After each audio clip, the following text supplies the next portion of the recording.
Kata now, guys. Come on, everyone. For the first time. Woo! All right. Guys, you called me and asked me to bring my hats. Yes, We're doing a Kata, aren't we? that is correct. In that case, I'll just jump in. Hello and welcome to another Bringing the Thunder exciting exercise and tutorial today, because we're doing another kata, and I have with me not a new guest. I have seen you before, but that was remote, and now you're here in person. Yes. I can shake his hand. How you doing? I'm doing great. Renee is here with us, so tell me a little bit, who are you, what do you do at Skyline, and what have you got for us? Yes, so my name is Rene. I work from the Miami office, and you were nice enough to invite me here to have a live kata because you liked the one we did remote so much that you couldn't wait. Yeah. I work with the EPM domain. EPM stands for Experience and Performance Management. It's about big scale everything. So everything we do with data miner that's big, we do it within EPM. But today what I bring is a very interesting concept called service level agreements, or SLAs. SLAs, right. It's a concept that has been in data miner for the longest time. But it's so powerful that we wanted to make a nice presentation about it. Right, so you've prepared an exercise that anyone can follow and can do that along as we do it. They can do it as well. Okay. Yes. All right, well, one of the other questions I always ask, are there any prerequisites for this exercise? Yes, there is a package that we need to download from the catalog. Right, the DMAP and installation package. Correct. So first of all, I prepare this document that the users can follow along with. Right. It has step by step everything we're going to be doing. I'm going to be following it, but I know it by memory by now. So when it's time to follow the exercise, they can follow this, and it's a nice. Right. So the written version of what we're about to do in the video is available on our documentation page, alongside other tutorials and the other katas. If you want to do those as well, feel free to. There are always some DevOps points involved by doing them. Yes. As is with this one. So I say we maybe jump right in. Yes. Right. The first thing is the package. Excellent. And if you head over to the Data Miner catalog, you can go to Data Miner SLA tutorial. And I'm going to actually now deploy it to my system. I have a completely empty Data Miner system here. So this is a DOS spun, Yes, this is the Data Miner as a Service DMA. In the tutorial, you can see exactly the version we're using and all that. All right. So that you can try to simulate it. And I'm just going to click deploy. Right, we're putting it on the system now. What's in that? I can already see there's some views getting created as we are looking at it. Correct. I see a few elements, a service. Yes. If I'm trying to recognize all the icons there. That is correct. Cool. So what we have here in this package is an element and a service. Now, what's interesting about the element is that it actually has the monitoring of one of Miami, which is the city I live in, the US, and it's monitoring the power for a few cities within Miami. Okay. In this case, we have 4 cities. Okay. And streets within the cities. So the element is you can look at it as a global monitoring element for the entire Miami strip. And then down here, you have the specific streets and voltage, current, power parameters associated with the service that's being provided. So this is a real case scenario. We have customers who are doing this kind of stuff as we speak pretty much, but then in a real setup. That's correct. This is probably simulated data. Yes, all this data is simulated, but rest assured for those power lovers that the parameters and everything that's in here is within the range. And we are making sure it relates to those people. It's not 5 watts being used at one city. Correct. So next you have the service. Of course, when you're talking about a service, is a small subset of the entire monitoring platform. Yes, you pick and match from elements, right? In this case, we're only interested about South Beach. Yes. The operators that are going to use this system only care about South Beach, and we brought in streets from South Beach. And a few parameters just for that. Awesome. Okay. So the service narrowing the scope. Correct. Just to South Beach, and we're going to get all the power values from that in the service. Okay. Yes. Now, how does that relate to an SLA? Now, SLAs, service level agreement, sit on top of data miner services. Okay? So the first step in the exercise is you're going to right-click under the view. All right. And we're going to create an SLA. Okay, so it's a built-in within the right-click menu here. That is correct. And in this case, I'm just going to say power SLA, South Beach. And that should be enough. Then, very important, you need to select the service, our service that we just created. Okay. You need to select the protocol. And this protocol, connector, driver, depending how you want to call it, has an associated SLA definition that's basic, that's provided by Skyline. Right. Very important here for our users. You could get this and build on top of it and extend it.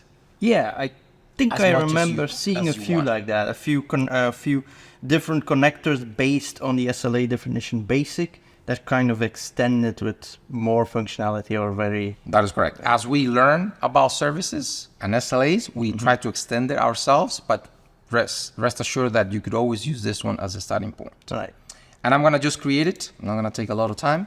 Okay. And when you create it, you end up with a nice visual review, but nothing is here. The first step is you want to head over to the SLA configuration. Right. That's very important. Okay. And there's 3 boxes in here. The first one is the type. For the exercise, I am going to select the fixed window. Fixed meaning I want to start from this time and end at this time. Right. Okay. And I'm just going to say that my window is going to be 1 minute.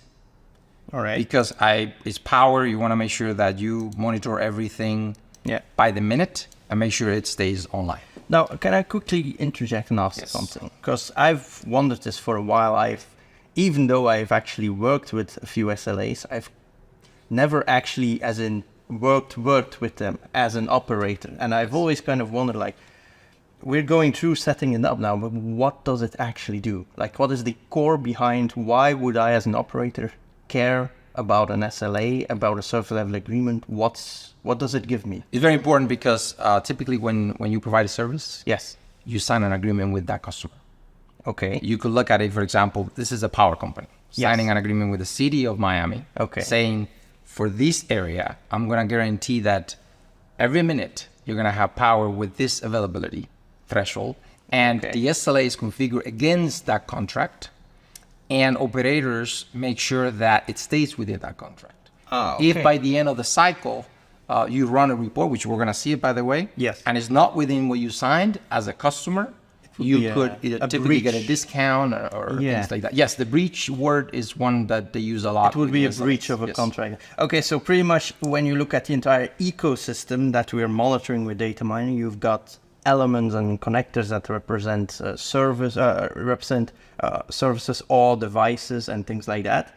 But then an actual contract that you create with a person or a company is actually represented in this ecosystem digitally through an SLA. That's correct.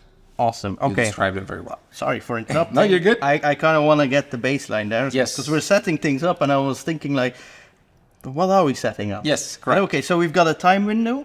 So you got the Windows setting. It's all taken care of. Then you have the alarm settings. The alarm settings is very simple. Within Data Miner, we have different types of alarms. Yeah, normal to critical. Yes, and then we're just going to say that anything at warning or above warning is just going to be affecting my SLA. There is also delay time. We're not going to use it. We're going to say not use it, but keep in mind is a setting that you could introduce to say, okay, I want to make sure that this amount of time goes by before I start counting towards offending my SLA. Okay. And then the minimum outage threshold, we're just going to say full outage. Again, we're not going to use that parameter. Feel free to go in there. Our users can go in there and see exactly what that is. Next, we have the admin state. Very important because we want to start tracking the SLA actively. I'm going to enable it now for now. Okay. The base timestamp, you don't have to do anything with it. Right now, you can leave it as this, but it basically says that it allows you to configure when the week start, when the day start, when the minutes start, when the hour starts. Okay, gives you a little more flexibility in setting, configuring when something like that, when your window starts. That is correct. Okay. Yes. Then time to keep the outages is very important here. I'm just going to say 1 month, and I'm going to leave it there. The SLA validity start time since creation is the default and forever. We're going to keep it forever. Okay. Of course, you could configure that as well using a timestamp. Okay. And that's it. That's on this screen. That's all we need. Then the next very important screen is the compliance configuration, because this is now what's going to tell me what is considered normal for my SLA, and anything outside that will be a breach. Right. The previous window was more about the technical setup of what are we measuring, which window, the timing, the base, all of that. And now we're actually going into what was agreed upon. That's correct. Okay, cool. So in here, the very important parameter is total violation types. In this case, I'm going to go with absolute, meaning we're going to talk about seconds, but you could go with percentage also. You could say 20% of the window. The window. Okay, correct. cool. Yes. And the maximum total violation for a maximum, I'm going to say 20 seconds. It is power, so you want to make sure it stays within 20 seconds. I'm going to select the seconds here. And that's it pretty much, because we're not going to use percentage. That would be for the relative time window. And then violation count. In this case, I'm going to say that I'm not allowing any violation. This is power. Anything that happens will impact my SLA. Right. Okay. That's total violation, meaning you have multiple things happen that amount to 20 seconds. But then you have the single violation. In this case, for example, we're also going to use absolute. And I'm also going to say, in this case, I'm going to say 5 seconds. Because it's a single violation. Anything that has to do with power is very sensitive. So we're just going to say that it's just going to be 5 seconds. Now, that's it. Any questions there? Well, no, but it's interesting indeed. So you've got the ability to say, okay, within the entire frame of a minute, if the total amount equals 20 seconds, even if it's split up in like 5, 6, 7, 8 parts, who might in themselves not have been a single violation. Correct. It would still trigger your SLA breach. Yes. And it comes down to the fact that if you have multiple events happening, it is typically what we call an incident. Yes. And then you want to react to it faster than you would if you had a single violation. Okay? Awesome. Okay. So that's it. That's all you need to configure here. In the advanced configuration, I want to make sure active alarms, I show them. And I want to make sure the outages are also shown, because we are going to have you want to visualize it. Right. Yeah. Now, real quick, if you go to the outages list, there's nothing. We're going to look at this in a minute. If you go to the history list, there is already a history of the SLA being compliant most of the time. Yeah, that's kind of what you want to see, probably. If you stick with this view for the entire duration of your service, you're probably a happy man. Yes, correct. So next, what I'm going to do is I'm going to head over to the available templates that we have in the system, because we have prepared these data miner SLA template. Right. Is an alarm template. And I'm going to be very simple here. I'm just going to go to voltage, and I'm going to say that if my voltage goes to something like 115, I'm going to have a warning, because we know it needs to stay above 120. Yeah. And I'm just going to say that if it stays above 115, I'm going to have a warning. Okay. I'm going to say, I'm going to go to my global service monitoring, and I'm going to assign that alarm template, data miner SLA tutorial. Okay. Now, when that happens, everything is green, and we're going to see everything is perfect. But what I want to do here is I want to go to Ocean Drive, one of our great streets. If you ever visit, please go there.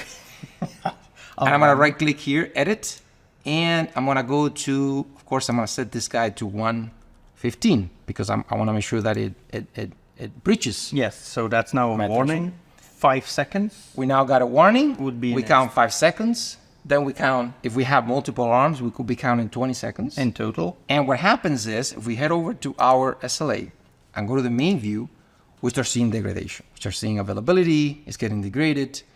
Total violation is getting degraded. Single violation is already breached. Yes. 5 seconds went by and it's breached. And this is the power of SLA. All these parameters help you understand what's happening right now. Yes, and gives you an automatic digital warning that you can further then use in your entire ecosystem to, for example, detect such a thing and immediately automate like a failover mechanism or a backup mechanism or anything to really try and solve this issue. Even sending a text message to an engineer who then has to go check what's going on. Correct. Awesome. And with the other data mining modules, for example, you could trend the behavior of the SLA. Yeah. And actually see during what seasons power outages, for example, are heavily impact the area, and all those things you could prepare proactively. Could find correlation with weather and stuff and specific seasons. Yes, it's wild what you could do after you have this. That's awesome. And then if you go to the outage list, you can see the outages start coming in, and there are many parameters. I encourage our users to browse through this thoroughly and understand what's there. And play with it. Because many parameters, interesting parameters for operators. And then the table that I like the most is the history table, because you see how it starts reading the history, bridge. Yeah, and beforehand compliance. Correct. So if we go back here, for example, and we right-click and edit, and let's say, okay, I'm going to restore this. Gives the poor people from Ocean Drive their power back. Yes. So 120. And then something magical happens. The SLA starts recovering. It freezes. It doesn't breach anymore. And then the history kicks in, and you're going to see the next time that it comes, it's going to say compliant. Yeah. And that's actually the basics of an SLA. Okay. And what it could do for you. Quickly before we go, there are many other options that are here that are very interesting. For example, we have an offline window, which we didn't configure, but that tells you during this time, I don't care about the SLA. Oh, it's like a maintenance window. Yes. It's where you would say, okay, hey, for the next day, we know there's going to be problems and outages, and people have been informed through maybe a letter or something, and they know it's going to happen, so that the engineers can do updates, upgrades, stuff like that. Yes, and then you have a violation configuration telling you, for example, not all alarms are the same, not all events are the same, so you're able to actually give weight to certain things. You're able to build, let's say you have a planned maintenance, and you put a property in one of the entities in Data Miner. You could actually understand that there is planned maintenance going on, so that the SLA is not impacted. We also have built-in predictions in here, depending, I didn't enable it this time, but depending on the traditional behavior of the SLA, Data Miner starts telling you what's the predicted behavior of the SLA. Okay. So would you know if that hooks into like the analytics team that work? In this case, this one is built into the specifically an SLA connected thing. Yes. Okay. But then, of course, if you enable trend, you could build on top of the analytics engine as well. Yes. And before we go quickly, ticket creation is also possible. Oh, that's automatically. Cool. If you wanna create tickets, that's also possible. You could just in this case indicate what you want to happen based on what the SLA is indicating. And that's it. That's all I have prepared. As I said, a lot to browse through, but this is the tip of the iceberg. Well, it's already pretty impressive, because this is, like you said, it's the base connector that we offer. So a lot of functionality in there is just offered by Skyline already. And even if you are missing anything, that base connector can be extended with very specific and customized code to do very specific and customized additional calculations. So it's a really amazing feature that offers a lot of power out of the box, but allows you to still be extremely flexible for anything you do. So what do you think we should tell our people watching they should screenshot to be able to get some DevOps points? The history table. The history table. Yes. Amazing. So if you've set this up, I hope you did it. It was fun seeing it happen, so I hope it was fun doing it. Take a screenshot of that table and send it in as usual. You'll find how to do that in the description below this video, and you'll get your DevOps points. We'll make sure of that. Other than that, thank you very much for preparing, for coming over. Always. Specifically for this you came, right? Just for this. Yes, just for you. He says with a straight face. Amazing. So I'll catch you guys on the next one. If you are watching from YouTube, don't forget to like and subscribe. And I think that's about it. So have a nice one. See you.